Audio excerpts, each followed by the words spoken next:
تعرف إن زمان الحكاية كانت بتتسمع من غير ما تتشاف، لما الراديو كان بيجمع الناس حوالين الصوت. فاكر؟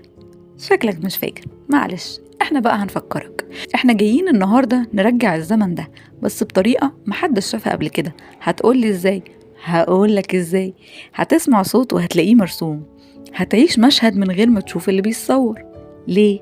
عشان اللي بيقدمه مش كاميرا، المرة دي اللي بيقدمه فكرة وإيد شخص بيحب الإذاعة وحابب يطور. يعني هتلاقي كل صورة معمولة مخصوص عشان تحكي الكلمة وتوصف. كل مسلسل حكاية، وكل حكاية وليها طعم، رومانسية، تشويقية، خيال علمي، دراما، ومن قلب الشارع.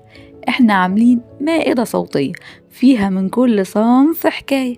هتلاقي عندنا نجوم كتير قديم وجديد، زي الأستاذ فؤاد المهندس والأستاذة شويكار في مسلسل دليلة والفك المفترس، والأستاذ حسن حسني وعلاء ولي الدين في مسلسل لما بابا ينام، والأستاذ سمير غانم ودلال عبد العزيز في صفر على الشمال، وأحمد عز وأمينة خليل في مسلسل الديزل، ومحمد سعد وهنا الزاهد في مسلسل 29 يوم، وياسمين عبد العزيز وكريم محمود عبد العزيز في دوخيني يا لمونة، ومنى زكي وأحمد السقا في مسلسل أولاد النوني، وأحمد العوضي ومي كساب في مسلسل جريمة في نص النيل.